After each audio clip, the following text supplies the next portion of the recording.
listen to the echo.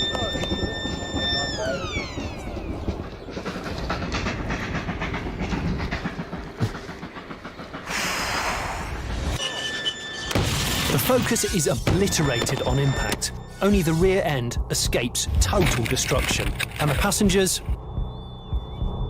Don't ask. The car decelerates from 120 miles an hour to 0 in 68 milliseconds, with its occupants experiencing peaks of 400 G. The front end hits the wall with such force that the back end rises up 90 degrees and the car is slam dunked down onto its nose.